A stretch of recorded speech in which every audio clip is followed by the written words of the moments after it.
I think there will be a little bit of a lag in the start of the stream because I'm still trying to get the hang of starting on the dot without doing any music leading in. I'm putting that off until I can remake the wait scene so that people will see something cooler than just like a wait screen like this one that I'm showing on the screen right now. But yeah, no. So what are we doing today? We're going to be talking about Slavoj Žižek's For They Know Not What They Do, this great text that Mikey has been teaching for the last, month or month and a half. And we will be diving into The Word is an Elephant, which is the first section of section 2 of chapter 3. So the chapter 3 is called Hegelian language or the language, or I don't really know what he's trying to do there. And it's section 2, Judgment by Default. And we'll be reading The Word as an Elephant. The goal of an exegetical reading, if it's trying to adhere to the Theory Underground industry standard, is to maintain a 70-30 ratio, 70% reading, 30% talking, and that talking is not supposed to be confirming one another that we've got it figured out so much as asking critical questions about it and trying to put certain parts in our own words. These are not just to help whip us into some other shape or whatever, but also to make it useful to other people who might want to listen to it as well. And so if you're joining this and you haven't read this entire text, or if you have read this entire text and this is a specific section of that text that you are interested in revisiting, then I hope that this will prove useful to you and not just be us talking. But we will try to put it in our own words and kind of bring our own interpretation of what's going on into it as we go. With that said, though, we also are going to begin by doing a refresher listen. The refresher listen is just to allow a robot reader to read the section while I run and grab a sandwich and eat it, and Nance will fuck off and do whatever. And then once that comes to once that section is through, once a robot reader has kind of given us our refresher on the lay of the land, we're going to come into it doing the exegetical reading. Now, this isn't always necessary if someone is adhering to the industry standard of the Theory Underground exegetical reading approach, but it is useful, and it's better than nothing if you are returning to the text after it's been more than a few days since giving it the first pass. And you better have given it a first pass before doing an exegetical reading, or I'm going to send you a direct message asking you to unlist it. I don't think that we should be allowing ourselves to post exegetical readings saying that they're a part of the Theory Underground thing if you haven't done the first pass outside of the exegetical reading, because we're trying to counter certain tendencies of the attention economy. And part of that means not rewarding ourselves with being seen and talking until we've already put in some work, right? And not only that, by giving it a first pass, it will make the actual exegesis better for a person who's listening to it, hoping to catch a refresher or their own first sort of go over the lay of the land listen, right? The go over or lay of the land listen of a section of text is reading number 0 of the 3 kinds of readings, or the 3 steps of reading that must be done if you are trying to live up to the BERT principle or the BERT standard that is talked about in my new article called The 3 Principles. So while I get that set up on screen here and we begin, my question for you, Nance, is, okay, you already read this, yes? Yes. And you did an exegetical reading. Who did you do that with? Was it Jordan? Adam and Jordan? Adam and Jordan. That's dope. Cool. And how long ago was that? A week. So it's been about a week for you. So this will be a good refresher for you then as well. Yeah, are you able to get anything out of a robot reader when it does something like this? Yeah, I usually do use it for pass zero of a text um and then read for real. But I almost always do a robot reader before I actually read. Hell yeah. You do. You normally do before you read. You normally do the first Passover. That's awesome. So I'll do robot reader like write or photos, but I got that so I can productively procrastinate. Cool. That is awesome. And we I think we just cut out a little bit, so hopefully we're back and everybody's able to see this just fine. But you were intelligible. So yeah, a lot of people they don't like it. They think it's the worst thing ever. They think that when they think about a robot reader, they get so stressed out about the fact that they're not getting everything from the text. They're not getting everything in the moment. And my big reminder is like, look, if it fucks up, if it says something wrong, if it is a little distracting because it's too robotic, if it's you want to hear it in your own voice or you want to hear it at a slow pace and you really want to absorb it and take notes, good. This is the first Passover. You're not chill. Give yourself some time. People are like, oh, but I've got other shit to read. I can't read everything. We don't have time for that. Okay, then you'll never read anything. You'll just run around telling yourself that you've been reading things, but you're not reading shit. And so that's why we say, here, you got to do the three principles. So I've got it up on the screen now. I'm going to share the screen with you as well, Nance, so you'll be able to see it. Actually, no, here, I'm going to share a different screen with you. I'm going to share the OBS side with you so you can just see whatever I have up on OBS. There we go. So Nance will be able to see that. And then I'll shrink us down a little bit, bring us over there, so that if we turn our cameras on at some point, we'll still be on screen. And then before we step away and let this roll, let me just say, what am I talking about when I say the three principles thing? If you go to theory-underground.com, it will take a while to load because in this world, the people who win at capitalism are the ones who have really fast load times. And Amazon loses hundreds of millions of dollars if it takes seconds to load. Okay, but we do underground shit, and so we don't give a fuck, so deal with it. Now, if you click on the publications button on the header there, it'll take another 1,000 years to load. And then you can scroll down, and right here, you see it? The three principles. The three principles: study as a way of life. And if you want something that will challenge you and help you rise to another level, then the goal of this is that it does that. It's definitely holding my feet to a fire. It's definitely like raising the stakes for me. And it's going to be badass. So you should read it for sure. But now with that said, I do say at some point in here something about the zero reading. Yeah, audio/interpassive reading is step 0. One essential point: if you also find that listening to a text read aloud by others or a robot reader is useful for giving you a basic familiarity with the lay of the land of a text, then this pass should be considered step 0 of the BERT principle. Also, technically, of the Bryan principle. I should go and fix that. 0 does not mean it is meaningless. I find it quite useful. But because you are listening while commuting, working out, working, or gaming, you are obviously unable to take notes. Listening will give you enough familiarity to ask better questions and have a basic orientation in the text, as well as help answer the question of whether or when to return to the text for more deliberate study. Sometimes listening is enough to know it is not important to your immediate interests or goals. If you feel inspired to skip steps 1 and 2 of both the Bert and Bryan principles, then put that impulse on cooldown and make a promise to yourself to return with deeper reading and writing in mind. And right above that, before I introduce step 0, I said that one of the advantages to making your exegesis public is that it benefits others. If it is of quality, then your exegesis can serve as reading step 0 from the BERT standard for someone else. Okay?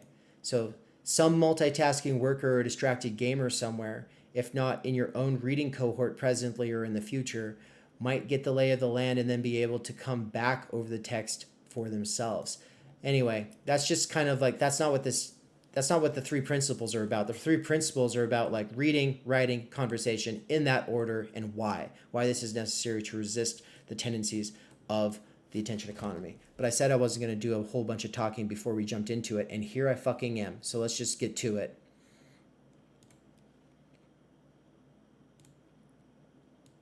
To judgment by default.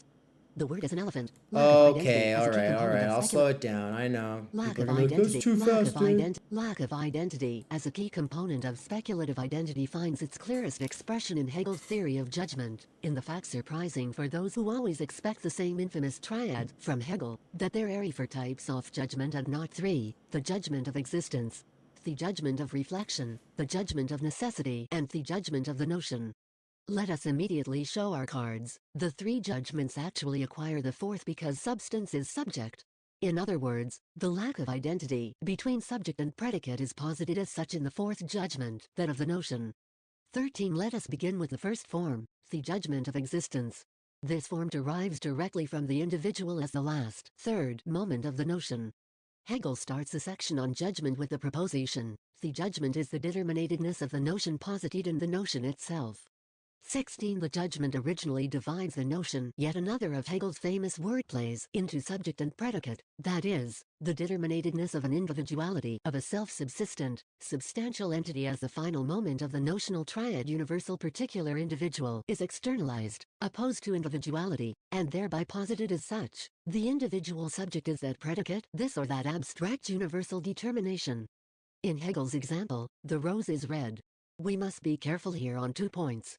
First, that all the substantial content is here on the side of the subject, that which is presupposed as having actual existence, and for this reason we speak of the judgment of existence is the subject, the individual, and the predicate is only some abstract universal property which it acquires.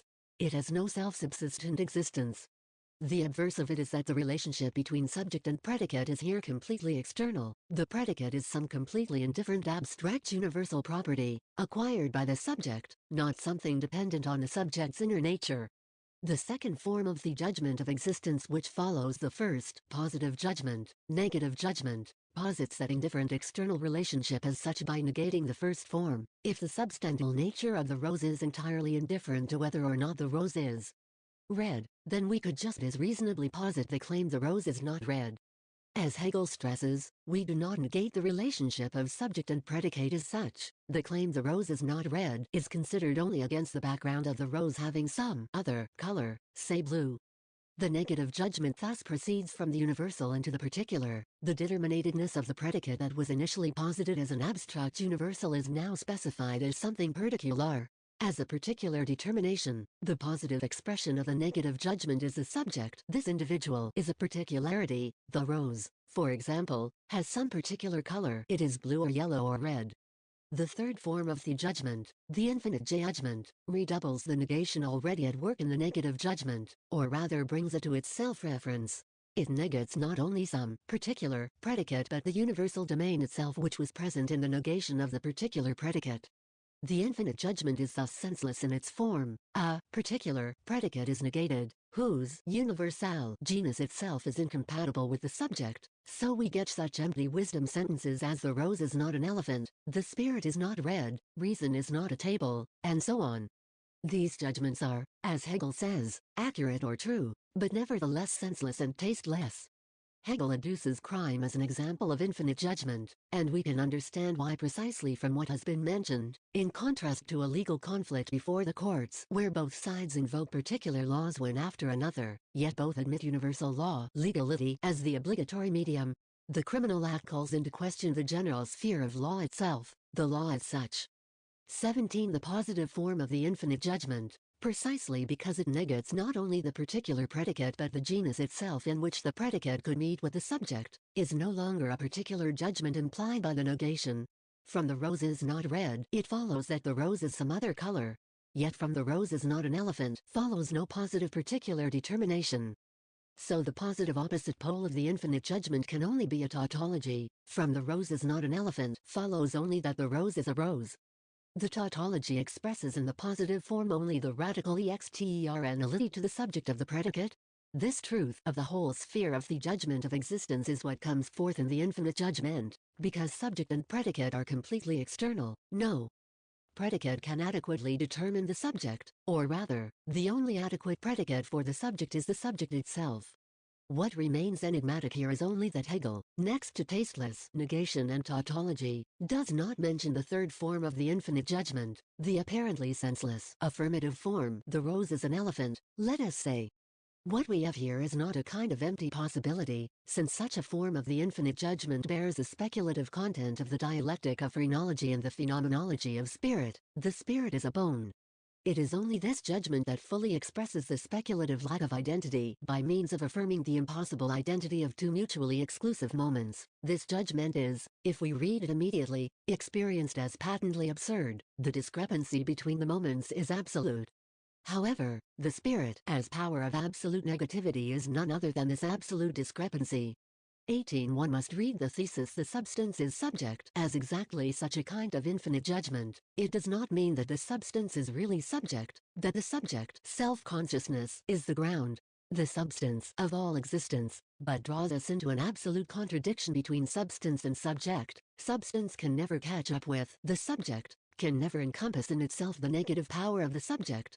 And the subject is none other than this inability of the substance to contain the subject within itself, this internal self-split of the substance, the lack of its identity with itself.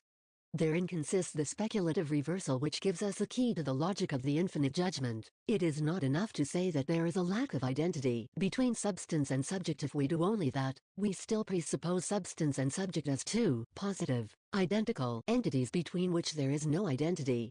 The point is rather that one of the two moments, subject, is none other than the non-identity with itself of the other moment, substance. The spirit is a bone means that bone itself can never achieve complete identity with itself, and spirit is none other than that force of negativity which prevents bone from fully becoming itself. 19. Infinite judgment is thus internally ramified into the triad: the rose is not an elephant, the rose is a rose, and the rose is an elephant. The speculative truth of this last form is demonstrated by Lacan when, in his first seminar, he evokes a similar paradox: the word is an elephant, in order to exemplify the dialectical negative relationship between word and thing. The fact that the word implies the symbolic murder of the thing, the word is an elephant, means that an elephant is more present in the word which evokes it than in its immediate physical being. It is present, as Lacan points out by means of a reference to Hegel, in its notion. To be sure, the notion is not the thing as it is, for the simple reason that the notion is always where the thing isn't. It is there so as to replace the thing, like the elephant that I brought into the room the other day by means of the word elephant. If that was so striking for some of you, it was because it was clear that the elephant was really there as soon as we named it. The thing, what is it that can be there? Neither its form, nor its reality, since, in the actual state of affairs, all the seats are taken. Hegel puts it with extreme rigor: the notion is what makes the thing be there, while, all the while, it, the word as an elephant, thus expresses the speculative identity of word and elephant, the fact that an elephant is present in the word elephant, as aufgehoben, internalized, sublated. Where, then, does the result of the dialectic of the judgment of existence lead? To absolute contradiction, to a breakdown of any common medium between subject and predicate, which culminates in the subject being reduced to a tautology, in being able to be predicated only by itself. We can say nothing about the subject as such, we can attribute nothing to it, no determination. It is reduced to a novice. This is where the transition to the following form of judgment, the judgment of reflection, occurs. The judgment of reflection takes cognizance of the result of the judgment of existence, that the subject of the judgment is a null, empty this, lacking any substantial content, and so transposes the center of gravity to the other side, to the predicate which now appears as a substantial moment. The crucial feature of the judgment of reflection is therefore that within it, some contingent individuality is posited in relation to some determination which is no longer its indifferent, abstract universal property, but its essential determination. Universality here is not the abstract property of a substantial thing, but some encompassing essence which subsumes individualities. Judgments of reflection are, as Hegel says, judgments of subsumption. An ever wider circle of subjects is subsumed under the predicate as an essential determination which exists in itself. Examples of reflective judgment are men are mortal, things are transient, and so on. That all material, finite. Hegelian language. 121. Things are transient is their essential determination. It derives from their notion itself, from their having negativity outside themselves in the form of the power of time, to which they are subject. The fact that these judgments are reflective is revealed even on a superficial first glance, which here does not deceive. Judgments of the type things are transient, men are mortal, and so on, express what we also mean by reflection in everyday speech, namely, deeper thoughts about the nature of things. However, Hegel uses the term in a stricter technical sense. In reflective judgments, the subject, who was conceived previously, in the judgment of existence, as a self-subsistent substantial entity, is posited as something transient and substantial, as something which only reflects, whose contingent reality only mirrors, the in itself of a permanent essence, expressed in the predicate. Reflection should here be understood in the sense of external reflection. The finite world is posited as transient, indifferent appearance which reflects some transcendental, universal essence. As we have seen, in the judgment of existence all movement is on the side of the predicate, the subject is posited as a permanent, substantial entity, and the predicate passes from the universal through the particular to the individual. In the judgment of reflection, on the contrary, all movement is on the side of the subject, whereas the predicate remains a firm substantial content. The direction of movement is also contrary, from the individual through the particular to the universal. This reversal of direction is easy to grasp. The predicate of a judgment of existence gradually conforms to the individual subject, until it coincides with it in an impossible identity. Whereas in the judgment of reflection, the subject gradually conforms to the universal predicate by expanding from the individual to the universal. The three forms of the judgment of reflection are therefore singular, particular and universal judgments. For example, say, this man is mortal, many men are mortal, all men are mortal. The paradox is OF sexuation. Boom. Wrong, Tony. Tony came into the chat and said that this was reading too fast. This is breakneck speed for an old man like me. And, obviously fair enough. That is pretty fast for a lot of people.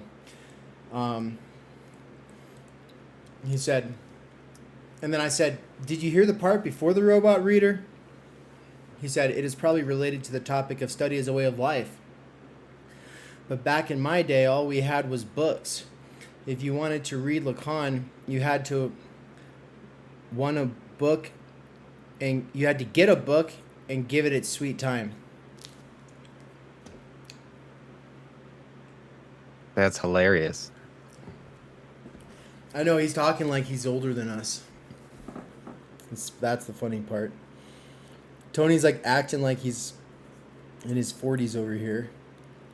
Maybe he is. I guess I don't know. I'd met him, but I didn't get the sense that he's older than us. Oh, you had to own a book and give it its sweet time. Fair enough, Tony. You're also acting like your day is in the past. You're a Twitch streamer. Shut up. You are in the current era. You are not some like retired guy. You are more. That's our fantasy, though. Like, our fantasy is to be the old guy. That's true. We're all working up to be that guy. To be Bert. Becoming Bert is our goal. But fair enough. Hey, look, Tony, I don't mean to make fun. You're right. The part that you missed was just me saying, yeah, this is not sufficient. This is not reading. This is reading number 0. So you say back in your day, people used to own a book and read it.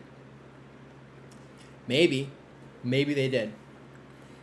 They read a lot fewer books than they remember, right? We have like this fantasy that we read so much more than we do.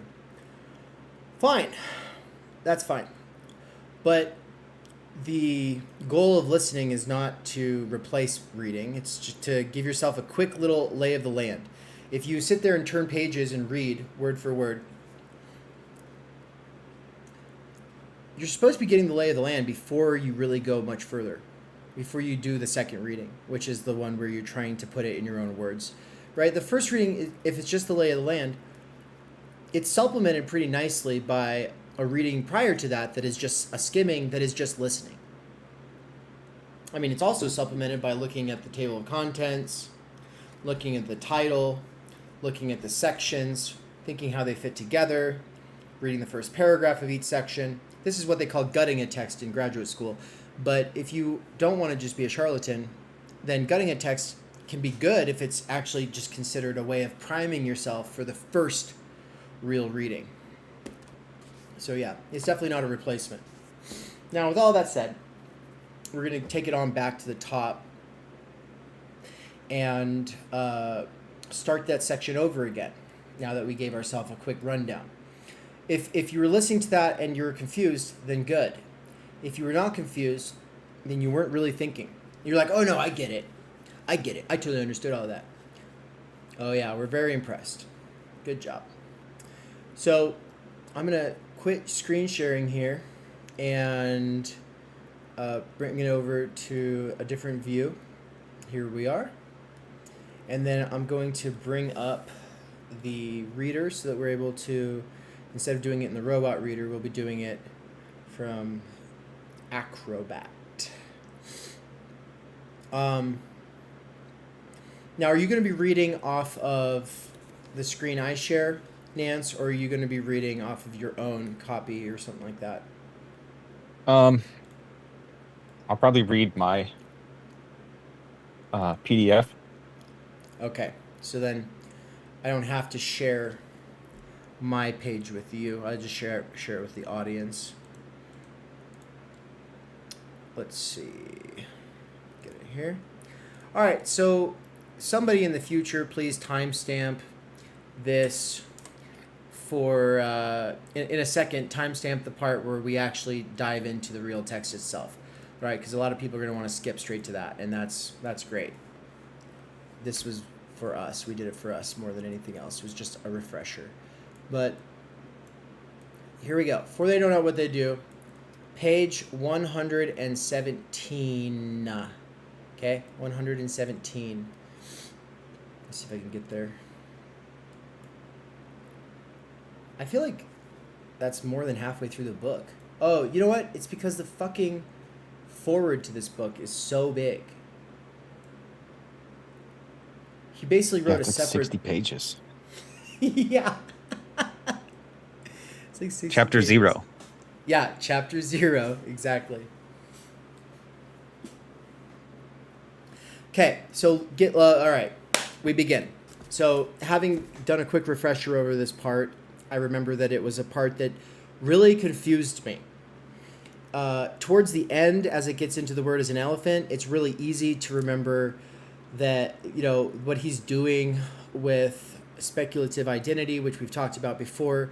A thing is not a thing, but it also is a thing, blah, blah, blah, blah, blah. Okay, so it's just the way signs work and stuff like that. Mikey will go into this a lot, but the part that is the hardest for me to follow and that I'll try to get Mikey to focus in on the most is really making sense of subject, predicate, substance, notion, their relations to universal, particular, individual, etc.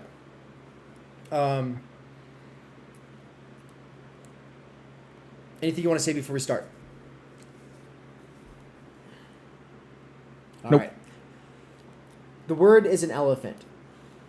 Lack of identity as a key component of speculative identity finds its clearest expression in Hegel's theory of judgment, in the fact, surprising for those who always expect the same infamous triad from Hegel, that there are 4 types of judgment and not 3. The judgment of existence, the judgment of reflection, the judgment of necessity, and the judgment of the notion. Let us immediately show our cards. The 3 judgments actually acquire the 4th because substance is subject. In other words, the lack of identity between subject and predicate is posited as such in the fourth judgment, that of the notion. So, I mean, just from the beginning, I'm already confused. What's going on here, Nance?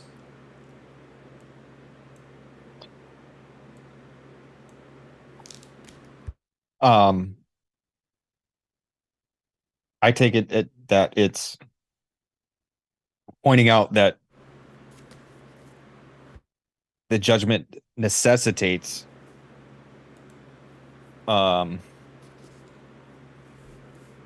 the judgment of the notion. It's not explicit, but it's implicit. No, but what's a judgment of the notion? Are we judging a concept? Are we judging what a concept means? Or is the concept judging something else? What is the judgment of the notion? I've taken it to be that it's the gap, that it's the notion and the thing.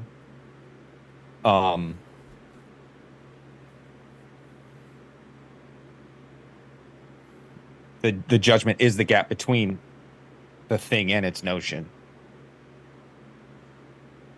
The judgment is the gap between the thing and its notion. So, okay. Or that's where the judgment happens.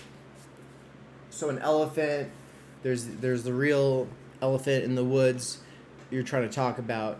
I guess they don't live in the woods; they live in the jungle. So you're trying to talk about.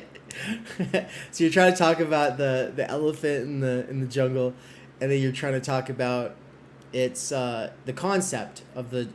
Okay, so there's a difference between those two things, and you're saying that and that's where the judgment operates, and that's what allows it to have that particular identity. That's how I take it.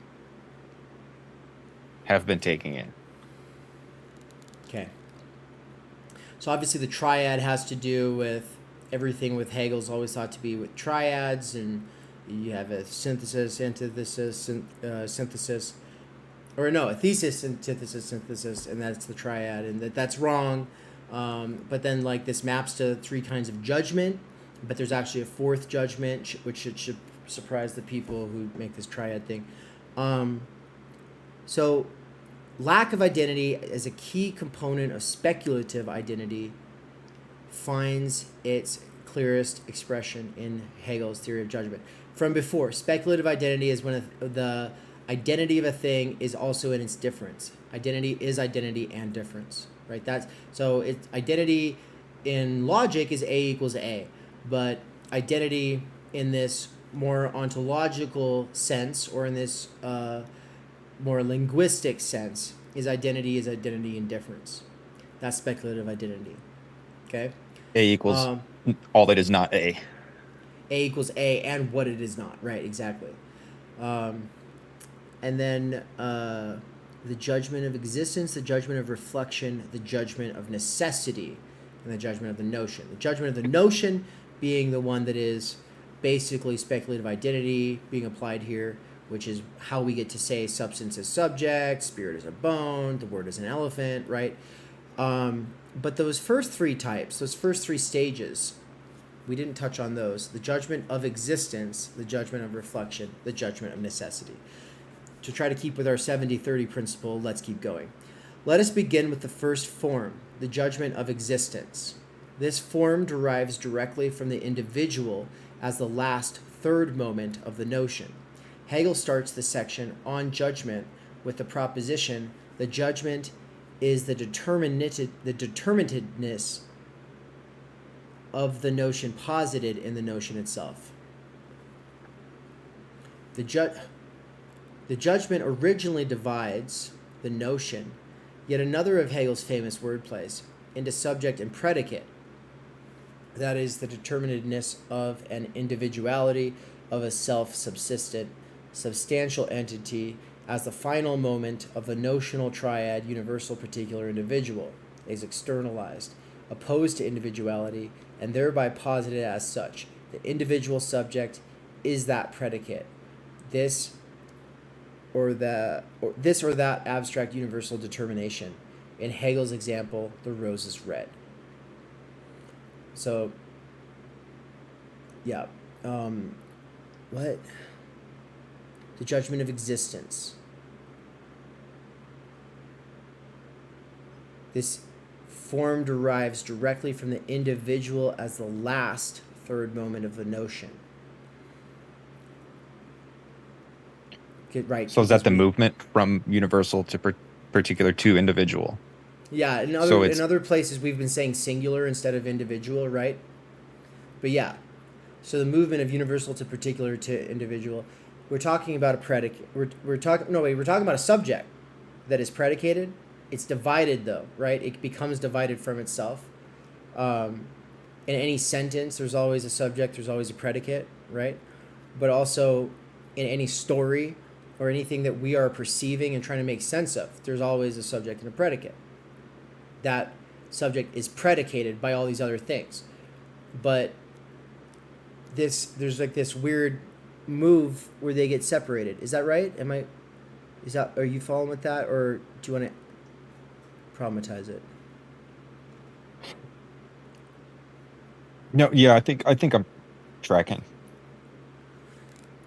It's easy to think we're tracking. Right. I think I'm tracking, but I'm worried.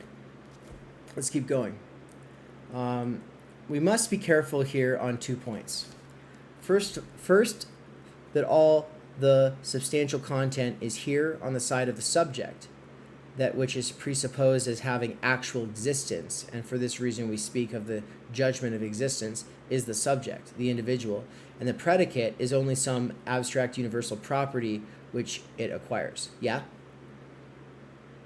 So that would be like a thing in itself would be the existence, and like you just stop there and you just take it for that without needing a predicate. Right. I am who I am. The predicates are all accidental, right? This is where people think of themselves as non-environmentally, structurally interpolated. They think of themselves as these pure autonomous, self-standing atoms, right? Now, obviously, there's thinking of yourself that way, but then there's also thinking of others that way, which it's fetishization. You're taking something out of context, right? It has no self-subsistence. It has no self-subsistent existence. The obverse of it is that the relationship between subject and predicate is here completely external. The predicate is some completely indifferent abstract universal property acquired by the subject, not something dependent on the subject's inner nature.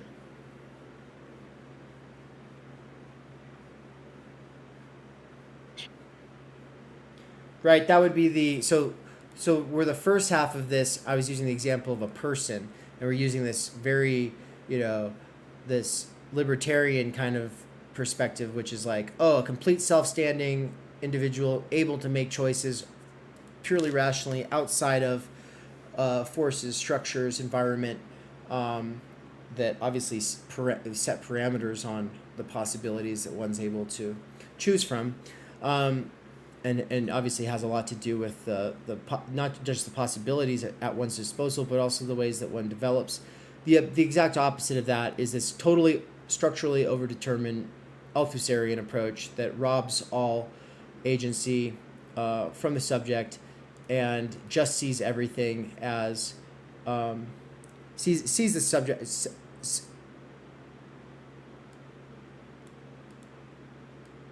Yeah, instead of seeing the predicate as like accidental and the non-substantial thing in relation to the substantial subject, the predicate takes on the universal abstract and indifferent, like, structure that the subject is just a pawn to. This is acquired by the subject, not something dependent on the subject's inner nature. So he wants to guard against these 2 points. Nance, do you want to read for a few paragraphs while I eat? The second form of judgment of existence, which follows the first, positive judgment, negative judgment, posits that indifferent external relationship as such by negating the first form. If the substantial nature of the rose is entirely indifferent to whether or not the rose is red, then we could just as reasonably posit the claim the rose is not red. As Hegel stresses, we do not negate the relationship of subject and predicate as such. The claim, the rose is not red, is considered only against the background of the rose having some other color, say blue. The negative judgment thus proceeds from the universal into the particular. The determinedness of the predicate that was initially posited as an abstract universal is now specified as something particular, as a particular determination.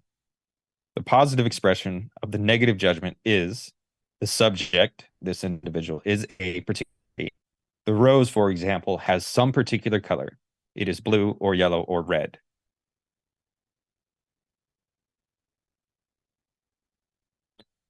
The third form of the judgment, the infinite judgment, redoubles the negation already at work in the negative judgment, or rather brings it to its self-reference. It negates not only some particular predicate, but the universal domain itself, which was present in the negation of the particular predicate. The infinite judgment is thus senseless in its form. A particular predicate is negated, whose universal genus itself is incompatible with the subject. So we get such empty wisdom sentences as the rose is not an elephant, the spirit is not red, reason is not a table, and so on. These judgments are, as Hegel says, accurate or true, but nevertheless senseless and tasteless. Hegel adduces crime as an example of infinite judgment, and we can understand why precisely from what has been mentioned.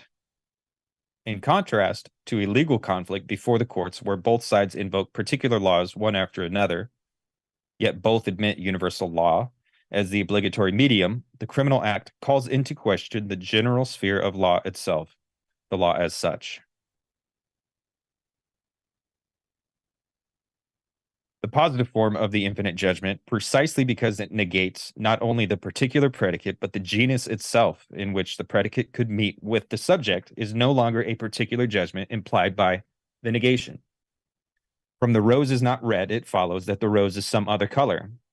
Yet from the rose is not an elephant follows no positive particular determination. So the positive opposite pole of the infinite judgment can only be a tautology.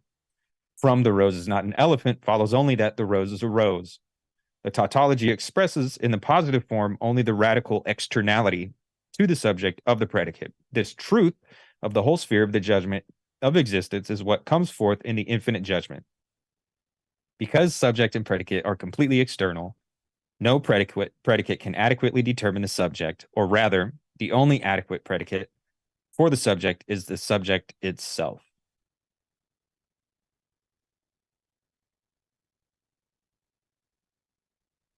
What remains enigmatic here is only that Hegel, next to tasteless negation and tautology, does not mention the third form of the infinite judgment, the apparently senseless affirmative form. The rose is an elephant, let us say. What we have here is not a kind of empty possibility, since such a form of the infinite judgment bears the speculative content of the dialectic of phrenology in the phenomenology of spirit. The spirit is a bone. It is only this judgment that fully expresses the speculative lack of identity by means of affirming the impossible identity of two mutually exclusive moments. This judgment is, if we read it immediately, experienced as patently absurd. The discrepancy between the moments is absolute. However, the spirit, as power of absolute negativity, is none other than this absolute discrepancy. One must read the thesis, the substance is subject, as exactly such a kind of infinite judgment. It does not mean that the substance is really subject, that the subject, self-consciousness, is the ground, the substance of all existence, but draws us into an absolute contradiction between substance and subject. Substance can never catch up with the subject, can never encompass in itself the negative power of the subject. And the subject is none other than this inability of the substance to contain the subject within itself, this internal self-split of the substance, the lack of its identity with itself. All right, so all of that was on the judgment of infinity, In the infinite judgment. the infinite judgment. And yeah, so let's take a stab at putting it in our own words. What do you got?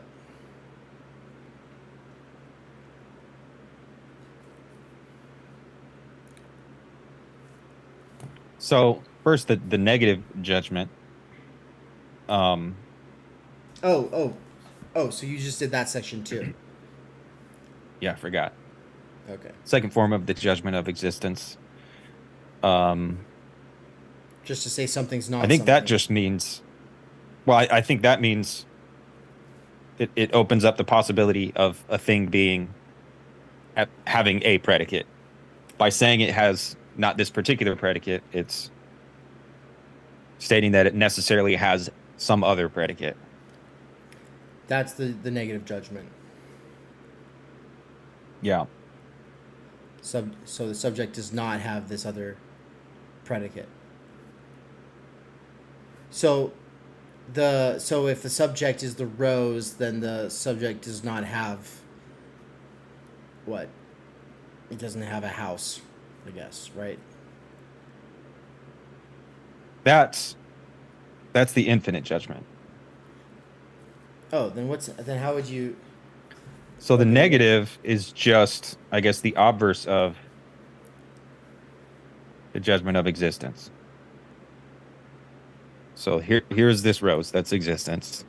Negative is this rose is not red, but that implies that it has a color. And then the infinite judgment is this rose is not an elephant. Oh. So Um, when I just use the example for the negative judgment, I said that the rose does not have a house. Okay, yeah, well, no roses have houses, so that's why it would count as the other one. But as the third, yeah. if I said the rose doesn't have the color red, then okay, well, yeah, because roses do have the color red sometimes. So, Yeah, because but the it second could be. form is still germane to the subject. There you go. It has to be germane to it. I like that. Excellent. Okay, that makes more sense. So then, yeah, so the subject has this. It's the first one. It's just to say that it's a judgment of existence is almost to say like it's the empirical observation. You're saying it has this positive quality, right? Um, the negative judgment is to say it doesn't have these other qualities that are germane to it, that one of its kind might have. The infinite judgment is like now we're in the speculative wonderland where it's like, yeah, but this is where we can say that a lot of ridiculous things, but like, that the house does not have an ocean. Yeah, well, no house has oceans. What are you talking about, right? So, and then he brings it around to the fourth one. Are we not on the fourth one yet? We're still on. That's it, right? That, Perfect. yeah, we're still on the infinite. Perfect. So the next paragraph begins. Therein consists, right?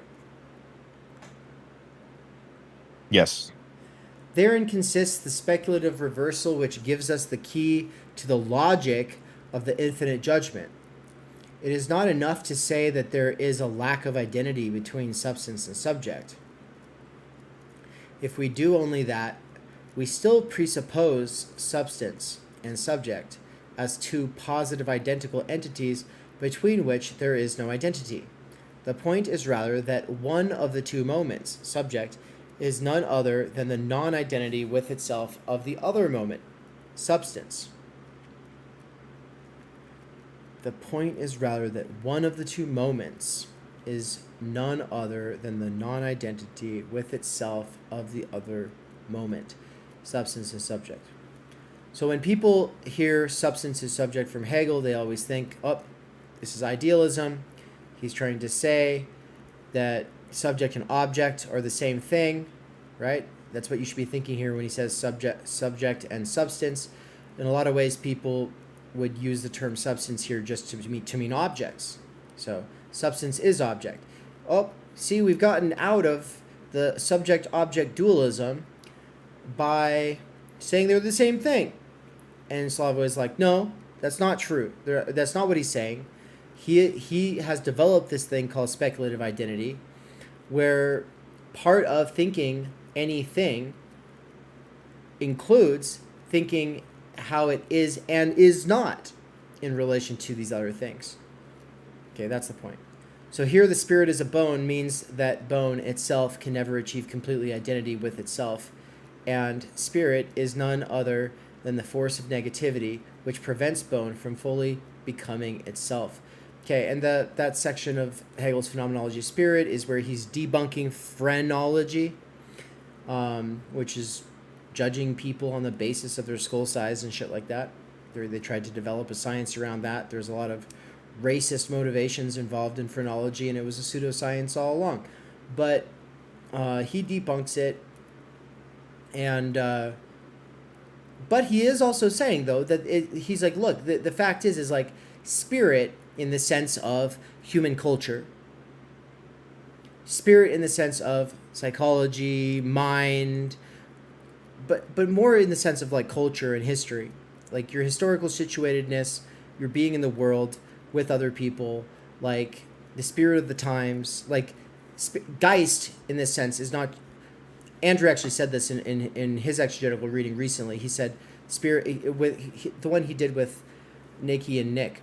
He had said that spirit's like this religious word as opposed to like the materialist scientific kind of word, you know. But no, spirit's not like, though in the United States and in American English, spirit is like this your life force, and it might be something that comes from a soul, and it might be something that's transcendent to your flesh. That's not what Hegel's talking about when he says spirit. This is a translation of the word Geist, and Geist is not something that is within you so much as between us, in the sense that culture is, in the sense that history is, not in this woo-woo shit way. The spirit is a bone means that bone itself can never achieve complete identity with itself, and spirit is none other than that force of negativity which prevents bone from fully becoming itself.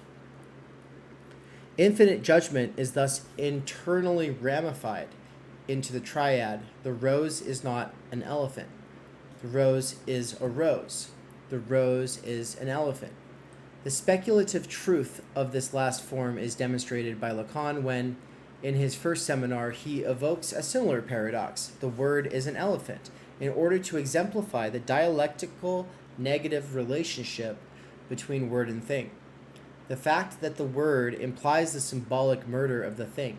The word is an elephant means that an elephant is more present in the word which evokes it than in its immediate physical being. It is present, as Lacan points out by means of reference to Hegel, in its notion. And we have a big paragraph here. To be sure, the notion is not the thing as it is, for the simple reason that the notion is always where the thing isn't. It is there so as to replace the thing, like the elephant that I brought into the room the other day by means of the word elephant. Oh, this is Lacan talking. Yeah, because Lacan had brought like a stuffed elephant into the classroom or something like that. It's not a classroom, it's like a seminar room. Like the elephant that I brought into the room the other day by means of the word elephant. Oh, no, he didn't bring a stuffed animal into... So, okay, after this lecture is over, he hands out elephants to everybody as a way to commemorate the occasion. It's like this funny thing that he does, and so it's kind of a meme now, thanks to Andrew and Nick really popularizing that. But no, he's saying that he brought an elephant into the room the other day when he used the word elephant, right? Merely using the word brought that shit in a way that's not just a figure of speech, right? Back to the quote. If that was so striking for some of you, it was because it was clear that the elephant was really there as soon as we named it, right? Because if I say, for instance, you know, don't think of someone shitting. I'm sorry. It's too late. Right? That's what he means. That's what he means. Of the thing, what is it that can be there? Neither its form nor its reality, since in the actual state of affairs, all the seats are taken. Hegel puts it with extreme rigor. The notion is what makes the thing be there, while all the while it isn't. End quote. The word is an elephant thus expresses the speculative identity of word and elephant. The fact that an elephant is present in the word elephant as aufgehoben, as aufgehoben, internalized, sublated. Yeah, I think I might have gotten that conflated other times when I've read this because, it looks like aufgehoben, so I just read it that way. No, which is the German for sublation, but aufgehoben is not the same thing. So what is it? Internalized, sublated? It's a different kind of sublation? Aufgehoben it's the result of like a aufgehoben is a thing that has been sublated. So there's sublation, and then there's a thing that has been sublated. Okay. The fact that an elephant is present in the word elephant is to say that it's been sublated, internalized, sublated. Okay. Cool. Nance, you want to read from here? Starting with where, then. Tablet. Where then? And really quick. Does the result. Yep. Oh, and sorry. In the chat, Georgy Roy is here. I want to shout you out, Georgy. Doesn't he discuss it at the end of the chapter? Judgment of notion is not the contradiction between the thing and the notion. He says it is merely the opposition of ideal and real. He discusses all this at the end of the chapter. The section begins with judgment of existence and goes into judgment of reflection. The negative judgment says that the subject is a particularity. Okay. Right. So without the negative judgment, without saying what it's not, we're still in the universal, right? To say a rose, right? Wouldn't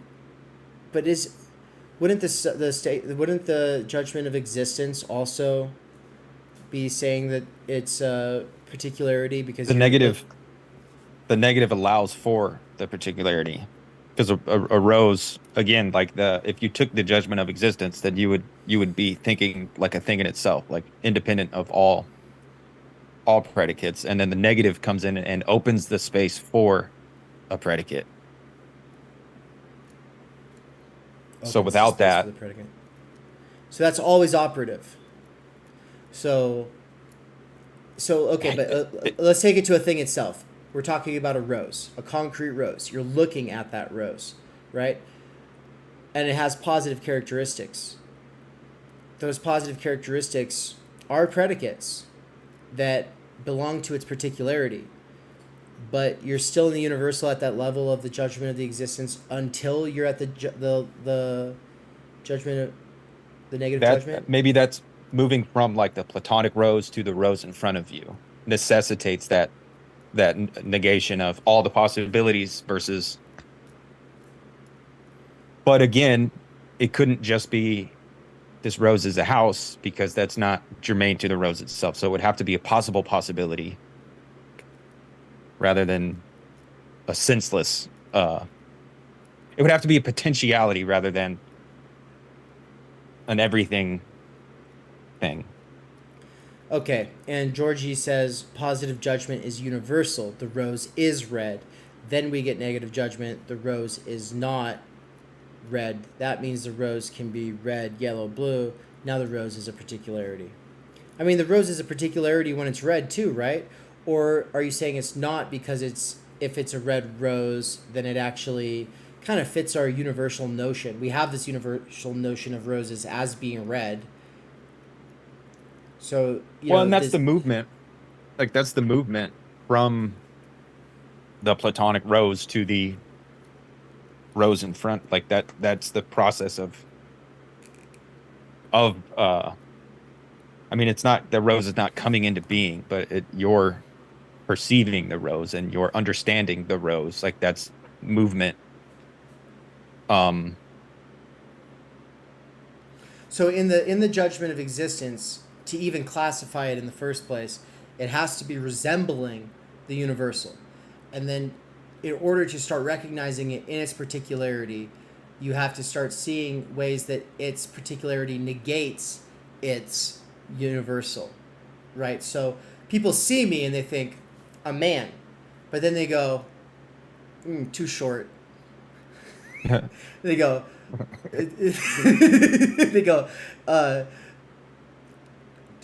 too interested in philosophy and not nearly enough of a hunter to be a man. Too many red flags. Too many red flags to be a man. Yeah, but probably yeah. And they start. So you just start working through all of these things that will run counter to the notion. Okay, and then what? So then from there you get into, but then.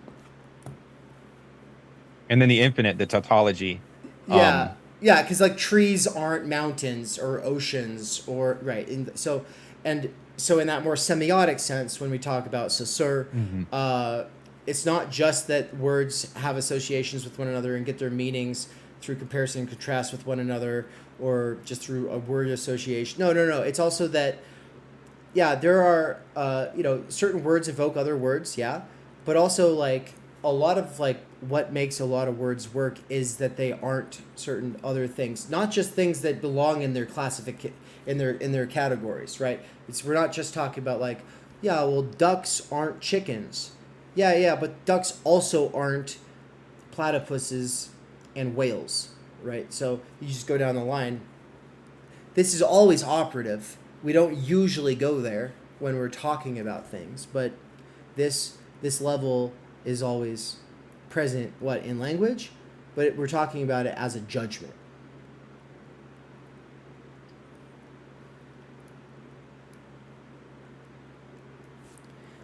Georgy says, page 117, second paragraph, when you say Rose is red, you're giving Rose an indifferent abstract, indifferent universal. So in Rose is red, the red is just an abstract, indifferent universal. Thanks, Georgie. This is great. You're really helpful. Do you want to hop in on this? I'll send you the link. You're actually being really, if you want to actually get in on the Zoom call, but you're also being helpful in the chat. And so if you're more helpful that way, then just keep staying in the chat. But if you want to hop in, hit me up on the Theory Underground direct message, and I'll bring you in. But let me know if you do that. If you do, hit me up on there. So I'll go look and share the link to you. But, okay, let's keep going. Where are we at? Oh, yeah, because you were about to start. You were about to start reading the crucial feature. The crucial feature of the judgment of reflection is therefore that within it, some contingent individuality is posited in relation to some determination which is no longer its indifferent abstract universal property, but its essential determination. Universality here is not the abstract property of a substantial thing, but some encompassing essence which subsumes individualities. Judgments of reflection are, as Hegel says, judgments of subsumption. An ever wider circle of subjects is subsumed under the predicate as an essential determination which exists in itself. Examples of reflective judgment are men are mortal, things are transient, and so on. That all material and finite things are transient is their essential determination. It derives from their notion itself, from their having negativity outside themselves in the form of the power of time to which they are subject. The fact that these judgments are reflective is revealed even on a superficial first glance, which here does not deceive. Judgments of the type, things are transient, men are mortal, and so on, express what we also mean by reflection in everyday speech, namely deeper thoughts about the nature of things. However, Hegel uses the term in a stricter technical sense. In reflective judgments, the subject, who is conceived previously in the judgment of existence as a self-subsistent substantial entity, is posited as something transient, insubstantial, as something which only reflects, whose contingent reality only mirrors the in itself of a permanent essence expressed in the predicate. Reflection should here be understood in the sense of external reflection. The finite world is posited as transient, indifferent appearance, which reflects some transcendental universal essence. As we have seen in the judgment of existence, all movement is on the side of the predicate. The subject is posited as a permanent, substantial entity, and the predicate passes from the universal through the particular to the individual. In the judgment of reflection, on the contrary, all movement is on the side of the subject. Whereas the predicate remains a firm substantial content, the direction of movement is also contrary, from the individual through the particular to the universal. This reversal of direction is easy to grasp. The predicate of a judgment of existence gradually conforms to the individual subject until it coincides with it in an impossible identity. Whereas in the judgment of reflection, the subject gradually conforms to the universal predicate by expanding from the individual to the universal. Three forms of the judgment of reflection are therefore singular, particular, and universal judgment. For example, say, this man is mortal, many men are mortal, all men are mortal.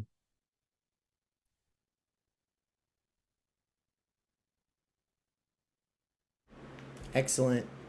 Really quick, before we start unpacking it, for Georgy, Georgy had said, sure, like, yeah, I was going to hop into the call, but then said, how do I do that? That's a great question. So you just go to theory-underground.com, https://theory-underground.com. If you don't have the S in that, then I guess it logs you out. So sometimes there's a bug that's been happening, and I've been trying to figure out a way to solve for that. But anyway, then I just shared my actual profile link. You can add me to connect. You can direct message me. If you haven't registered with the website, then everybody who's watching this who hasn't registered with the website, I don't know if you knew this or not, but theory-underground.com is kind of the whole point. This channel is just a way to do stuff.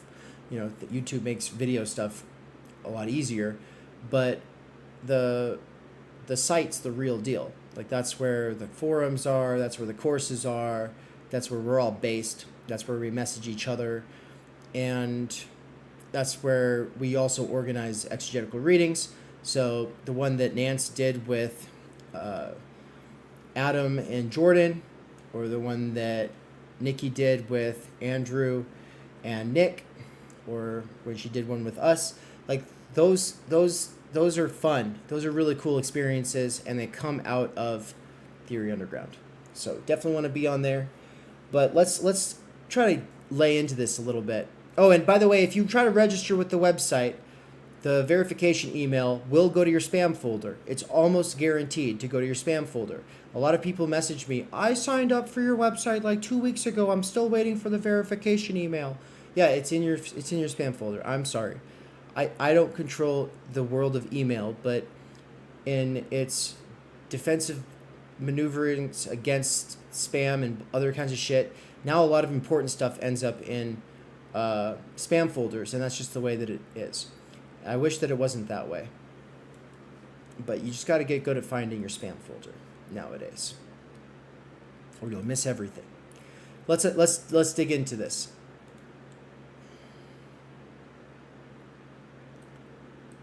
All we have seen in the judgment of existence, all movement is on the side of the predicate.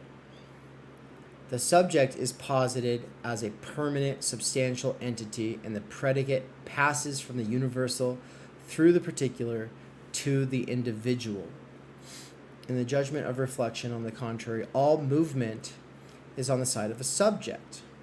Oh. Whereas the predicate remains a firm, substantial content. The direction of movement is also contrary, from the individual through the particular to the universal. The reversal of direction is easy to grasp. The predicate of a judgment of existence gradually conforms to the individual subject until it coincides with it in an impossible identity. Whereas in the judgment of reflection, the subject gradually conforms to the universal predicate by expanding from the individual to the universal.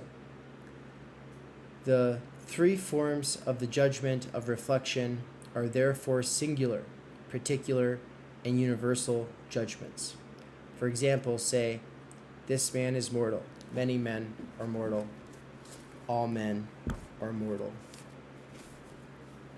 So the negative judgment, so the judgment of existence, the negative judgment, and the infinite judgment are all three just steps of the judgment of reflection.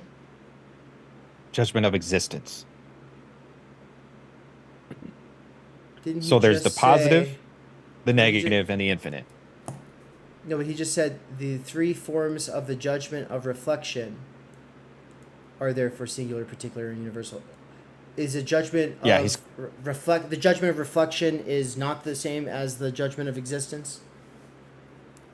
So I think the judgment of reflection is the doing the judgment of existence in reverse. So with the judgment of existence, you have You start with the the particular. thing, and then in the judgment of existence, you start with the universal, and then you start shaving off potentialities, and then you say tautologies and say, of course, that's the red rose that I gave my friend for her birthday. And then in the judgment of reflection, oh, this is a plant, and it's no. Judgment of reflection, you're moving towards the universal. I So got it. that Okay, I get it now. Okay, so yeah, for a minute I was like, oh, the judgment of reflection. We're talking about three steps. So we're talking about the negative judgment, the judgment of existence, the negative judgment, and the infinite judgment. No. Okay, so the judgment of reflection is in the complete opposite direction. Yeah, that's what he's saying. It makes more sense now. That's okay. Yeah, thank you for correcting that. That's good. And the three steps being starting singular, from particular, and universal. right.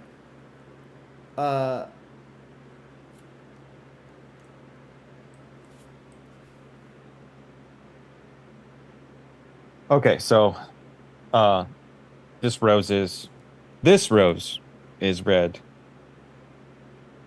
Many roses are red. But all roses are not red. I see. I think I'm still.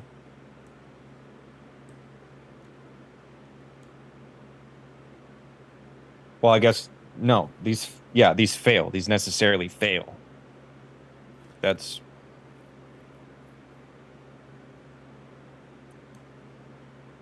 I'm going back up to the part where he says, this is where the transition to the following form of judgment, the judgment of reflection, occurs. The judgment of reflection takes cognizance of the result of the judgment of existence, that the subject of the judgment is a null, empty this, lacking any substantial content, and so transposes the center of gravity to the other side, to the predicate, which now appears as a substantial moment. Crucial feature of the judgment of reflection is therefore that within it, some contingent individuality is posited in reflection, and some determination which is no longer its indifferent abstract universal property, but its essential determination. Universality here is not the abstract property of a substantial thing, but some encompassing essence which subsumes individualities. Judgments of reflection are, as Hegel says, judgments of subsumption. An ever wider circle of subjects is subsumed under the predicate as an essential determination which exists in itself. Examples of reflective judgment are men are mortal, things are transient, and so on. That all material finite things are transient is their essential determination. It derives from their notion itself, from their having negativity outside themselves, in the form of the power of time to which they are subject. The fact that these judgments are reflective is revealed even on a superficial first glance, which here does not deceive. Judgments of the type things are transient, men are mortal, and so on, express what we also mean by reflection in everyday speech, namely, deeper thoughts about the nature of things. But Hegel's using it in deeper sense, etc. Okay. Tonight we're going to get a lecture in the For They Don't Know What They Do course about all of this. And so my main goal was to be thoroughly enough confused, really, today, so that it feels good when I'm hearing the lecture, because hopefully a lot of things will click. But also, Nance and Georgie, you both get it, and that's obvious, and it's helpful.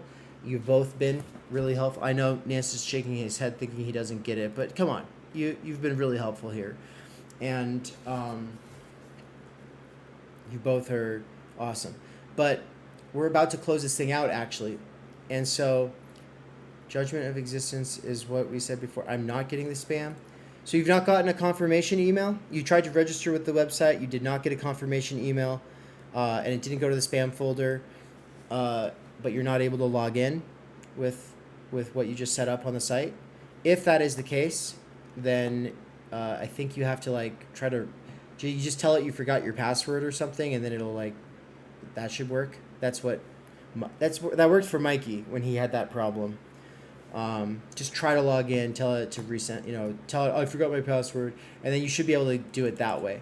But yeah, if it's not showing up in the spam folder, I don't know. I'm sorry. There's nothing but problems when it comes to this shit. You got it. All right. Good to hear. See? Takes a little bit more patience. You got to really want it. You send me a message. All right. I will bring you on just because why not? This sounds like a fun time. Georgie, you've been here a few times. Let's bring you on. And we'll let you say a couple closing words about this. Yeah, so you just got an achievement for registering with the website. That actually shows up on the front page of the website. If you go look at the front page, you'll see that you got that achievement. And then if you set up a profile picture, you'll also get an achievement for that now. Hey, Nance, I fixed it. It's automatic now. So now nice. if you I'm gonna change my photo then. Yeah, then you'll get your achievement for it. Yeah. Okay, Georgie, I just shared the link with you on Theory Underground. Go ahead and at the point that you hear me saying this, close out of the stream and just hop in. We'll lose our only viewer, but fuck it.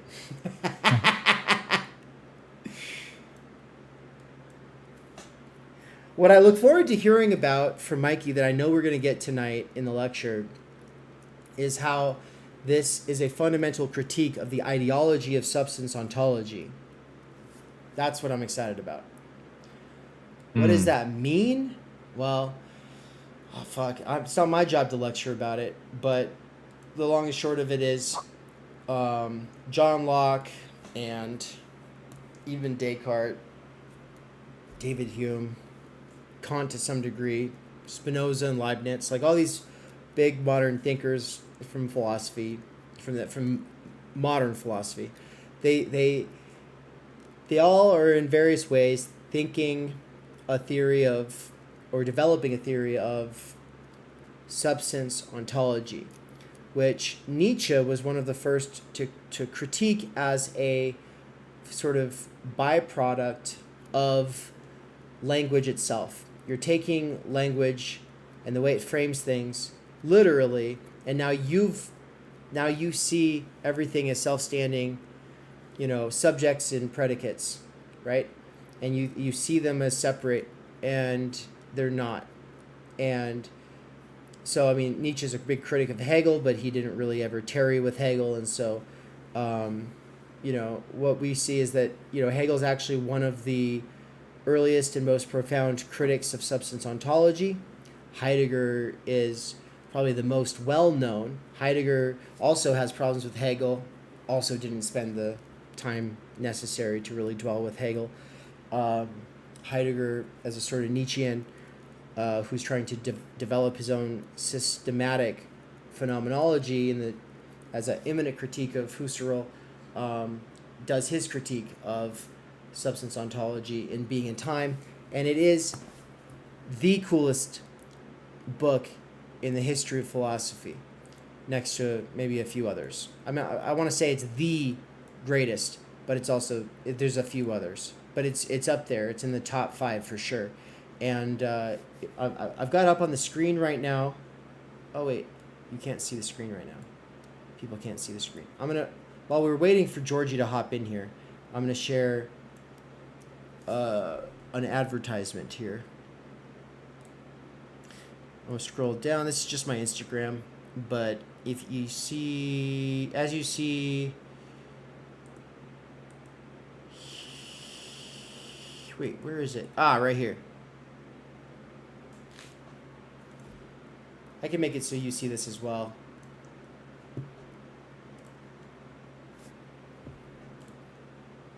There you go. Now you see it. Georgie, I'll bring you in a second here. But yeah, Being in Time is coming for you. It's coming for your shit reading comprehension this summer. What did I just do wrong? How did I lose it? Is this a standalone? No. There's an arrow that's really hard to see, but if you click it here, they don't know that I'm reading Being in Time this summer, and it's all these other people at the party dancing, and it says superficial and non-committal curiosity and philosophy, topical gossip and drama posting, ambiguous theory poetry, anonymous scrolling.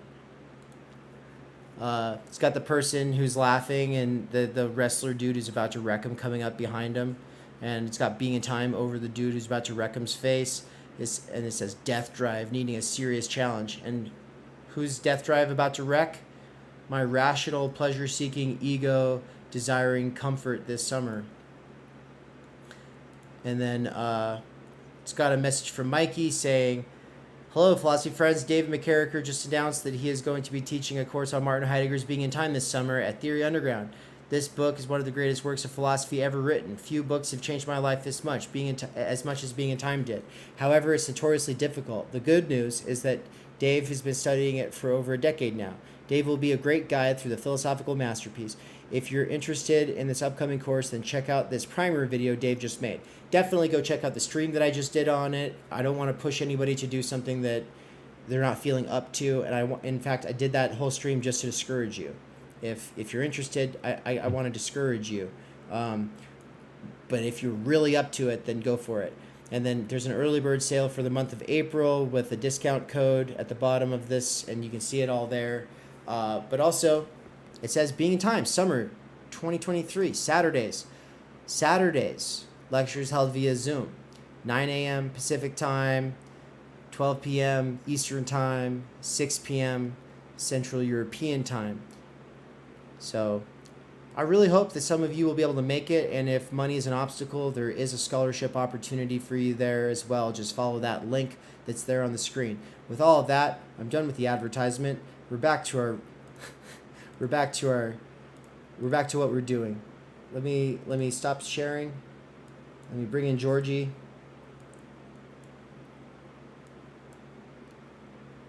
It's gonna be like a live call-in to a show or something, you know what I mean?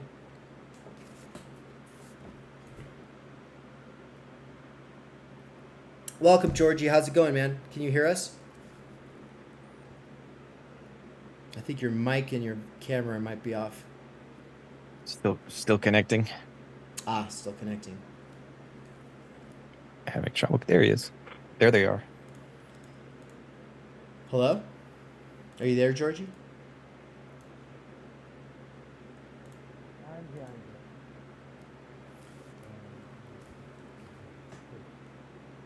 Hey, how's it going? Good. How are you guys? Fantastic.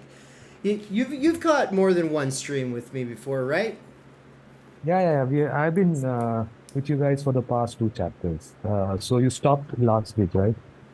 So I ended where we stopped. Like I was, so I was just then I went and read at home this part, so it became a bit more clearer for me. So you're not in the course though, right? No, I'm not in the course. I just saw you guys just recently, so so I was just so interested because I've been following CSEC for like past 10 years or something. So I've been reading them. Hell yeah. So, yeah. That's awesome. Well, it's nice to meet. It's nice to meet you. Do you want to introduce yourself to us, to fellow viewers? Yeah, basically, I'm Georgy. I'm from India, and yeah, I teach some courses. I am a teacher right now. Yeah, that's basically what I am. It's nothing even that. You teach some courses? Yeah, I teach English basically. That's killer. So, you guys have those SATs and all those kind of stuff, right?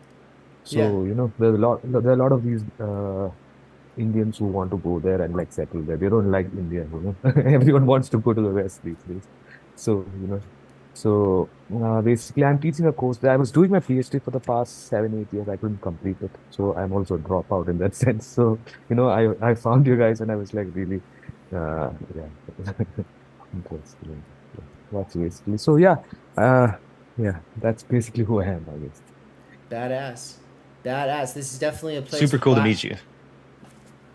Sorry? Exactly. Oh, he said super cool to meet you. And I was going to say Yeah, that yeah, the continue, please. Theory Underground is definitely by and for dropouts, but not people who don't give a fuck about theory and philosophy, but people for whom the institutional framework was such that it made it not really possible Yeah. to continue, right? That is basically why I stopped doing my PhD. It was literally impossible. Once you get into speculation and everything, the problem is, you cannot follow like, you just it's more like, Freud says in his interpretation of dreams that, when you write, I think he quotes Schiller. He says that, if you just have the superego all the time around you, you cannot just follow wherever it takes you, right? The same way when you're in a university, they tell you, you have to write like this. I was like, retroactivity, for instance. How am I supposed to write a literature review unless I finish something?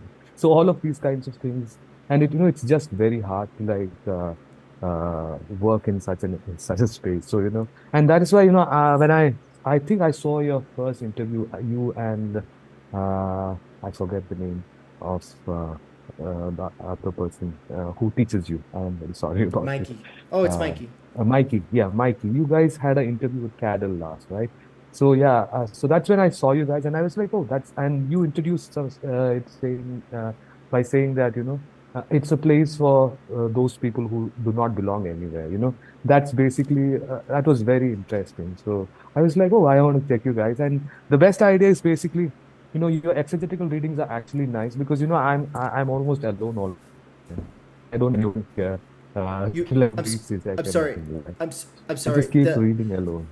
the website or the internet speed here chopped out for a second, and so Hmm. you said that the exegetical readings are nice, and then it got choppy. So what came after that? Yeah, yeah. Now I remember, there was something in Laka itself. I read it long ago. They would read just like, let us say, a few lines from a text, okay, and they'll just interpret it. And I think it has something to do with medieval theology or something. It's And it true. was long time ago. It's just like, I don't know where it was and everything. So, and again, more than that, it's more about, being in a space. When you're reading alone, it just becomes, sometimes when I read it here. And then when I'm reading it home, it just makes it a bit more this thing. So I mostly that's why I really love this space. That's why it's really interesting. Thanks a lot. Hell yeah, Georgie. Well, it's really great to meet one of the people who's been in the chat. I've been saying recently, like one of my newer realizations. I used to be paranoid about the people in my chat because I had a lot of people who just watched me because they enjoy watching people fail and they're just waiting for you to fuck up or say something they can use against you. And that's because I was in the wrong space. I was trying to do political influencership shit on the bread tube side of things. And when I got away from that, and then I stopped obeying the mandates of the algorithmic incentives by doing things that Hmm. like no not a lot of people want to watch something like this. Yeah. Once you weed out the masses, what's left is some people who give a fuck about something enough to not care what the masses think, and so we get like we meet really cool people as a result, and so Yeah, what you say reminds me of like what God Madhavan says, once you look for recognition, right? Recognition always is basically disappointing because and the end of the day it doesn't work. So after that, it's up to you and what you would call as your own enjoyment in that kind of sense, right? So yeah, about you said is so true. at some point once you stop doing these mandates and stuff like that. And that's why I really like this thing, because this exegetical reading is really nice. Even though we say random stuff which we do not even understand, it's basically, that's how you read and everything, right? Yeah. So yeah, this one I was reading it. I think the last class you also, the last reading we had, I think Nance was doing it along with there was another person, a woman last time, and you had Nikki, left. yeah. Yeah. So we finished before this, and then after that, I was waiting for you guys, and then it was. I think you started yesterday or something, right? So yeah. So yeah. I I am mind blown because I did not know anyone outside of the course was taking the exegetical reading seriously, first of all, much less reading along on their own.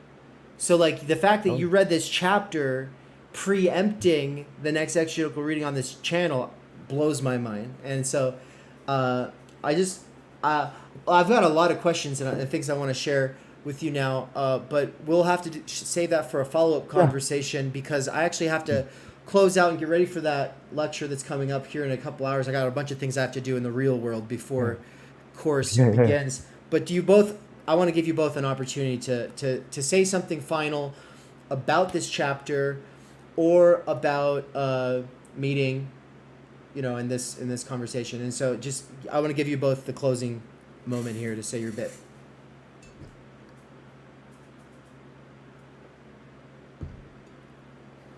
Right. Who should go first? Go for it. I have no idea. I think basically he begins with his judgment, and I think it is related to what he discusses previously, also the non-coincidence of the subject. And then we are dealing here with judgment of existence and judgment of reflection, right?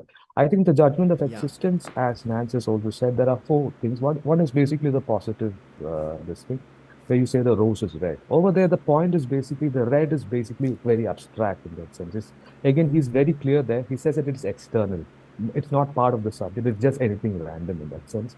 And then you go into the particularity where you say that the rose is not red. At that point, he also translates it into the positive thing. He says that when you say the not rose is not red, the rose can be yellow, blue, or whatever that thing is. Then what happens is that subject in the grammatical subject is what I'm taking it here. The subject is the rose here, becomes a particularity also here.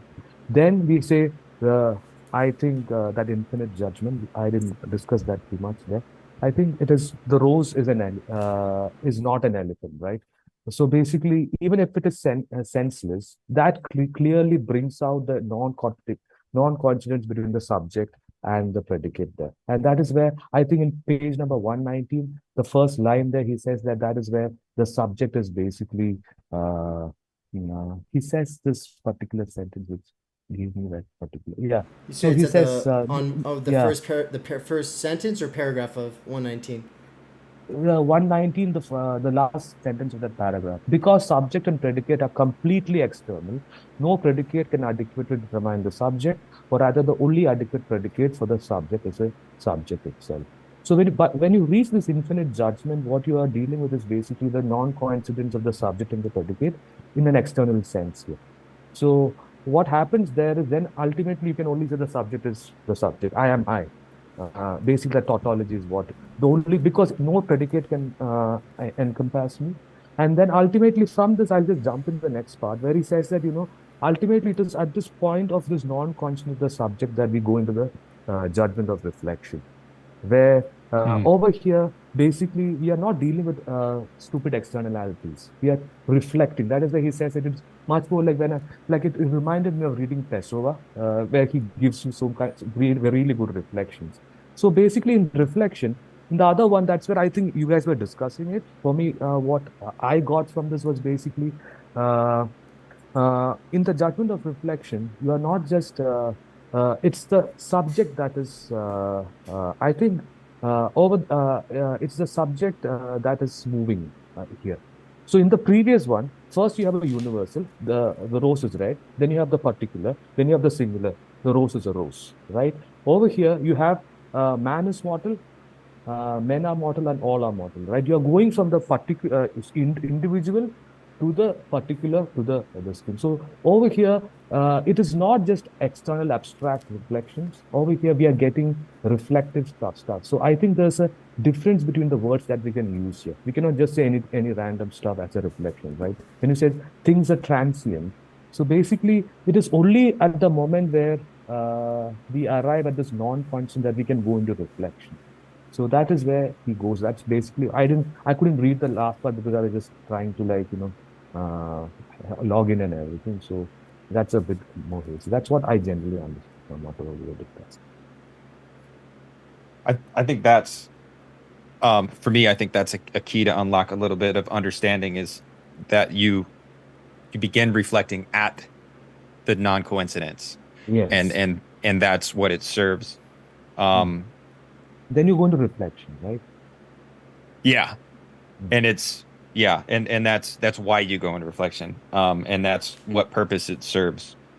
That actually was very helpful. Thank you.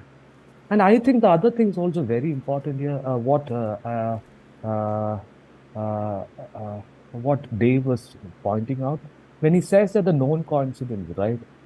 I think even in the previous section, when he was talking about, Kafka and everything, it's when we see that we cannot see anything that the other is looking at. We are included as excluded and everything. In the same way, because the object cannot ever, the spirit is a bone precisely doesn't mean that the spirit is actually the bone.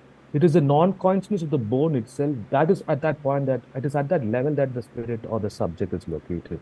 So no predicate can encompass me. It is at that non-conscious itself that I am located. Basically, the lack of the other, those kinds of ideas come back here in a very different idea, right? It's only at that moment can we go into reflection. So then at the moment of reflection, I don't think we can just say stuff like, the rose is red and stuff, right? It has to be much more reflective, right? When you say a man is mortal, it is actually, like even Marx says that thing, right? Man is mortal, and then he goes on to say that only the insurance companies, they also do not know when men will die, so they know how to profitably tell you when to die and everything.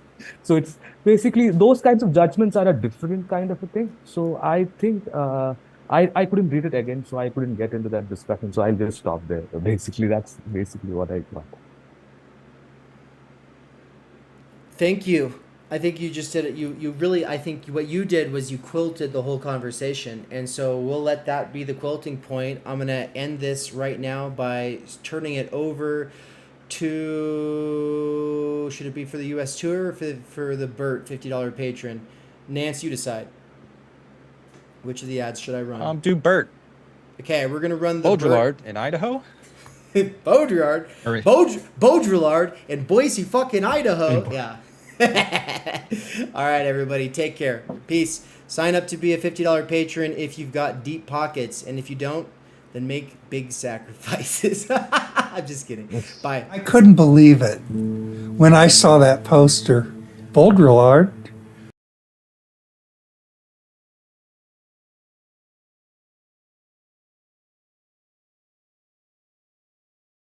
Hold on one second. I just couldn't believe that somebody was interested in the things that I was interested in, that I had been interested in for years and had kind of given up on in futility.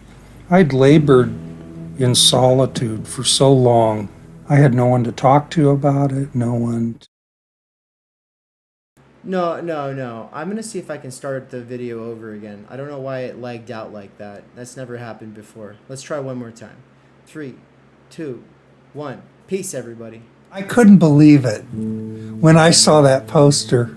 Baudrillard in Boise fucking Idaho? Are you kidding me? It was virtually an answer to an unspoken prayer, It really was.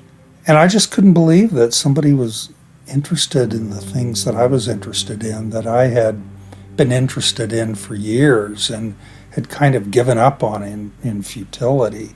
I'd labored in solitude for so long. I had no one to talk to about it, no one to bounce ideas off of. It just vastly accelerated my ability, I don't get too philosophical, to interrogate, to inquire, and to see connections between things. And so the Theory Underground that Dave is developing in this mission is trying to reach an audience of people who aren't just doing philosophy in a university setting. Why is there an advantage to doing philosophy outside of an academic setting? Well, the neat thing is that you can really drill down. You know, when you're in school, you have to do 50 things, and you do them all partially.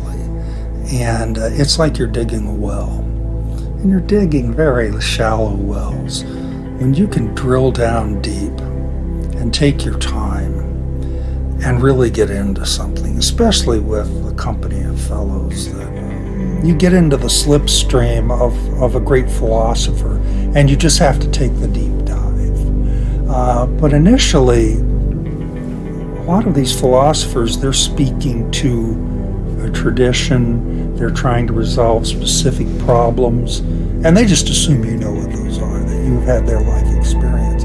So the first time you read them, you're just trying to get the lay of the land, and you may well have some insights. You may wrongly associate certain things you know with what they're saying, but then you'll maybe look at a secondary text, and now, since you have something to bring to the table, all the lights start going off. And then when you read the philosopher the second time, you can read them more knowledgeably, and so you're looking for things, you're better able to follow along, you're not left behind so much. The third reading, though, and these are for profound books. I mean, you don't have to read everything like this, but for a profound text, the third reading is where you've learned enough that you relate it to everything else you know, that you begin to see the connectedness between what this philosopher is doing and the implicit, unstated situation that they were speaking to initially. You know something about that, and you see the connection between that and all sorts of other things, and you connect it to your life and the way you live and move through the world and the way you see things and interact with people, and you are not just absorbing, you're creating, you're a co-creator. When it's all said and done, you just have to put it into your own words. And there's a danger of reductionism there, but when you put it into your own words and you're bringing all these different strands together, it's really phenomenal. And that's what the third reading does. So, a few years ago, Dave, running the Theory Click channel, had a Patreon going and discontinued accepting money from people. But since then, you have continued to make a donation monthly. And it's obviously very meaningful to Dave, meaningful to me as well, being Dave's partner. And so, why do you do that, essentially? Well, Dave brings people together. Whatever Dave is doing is valuable, and my life was completely changed, and I'm grateful. I can't afford to give Dave $50 a month, but I do because it brings me joy. Every time I get my Social Security, the first thing I do is send $50 to Dave, and my heart sings. And it's a sense of gratitude. I don't feel obligated to do it. I want to do it. And I want to do whatever I can to help Dave do for other people what he did for me. And I want that to continue. And it's truly, I take great joy in it. It's the best $50 I spend a month. It really is. If you can plant a seed where a handful of people meet each other and they can all have the experience that we've had face to face with each other, that would be awesome.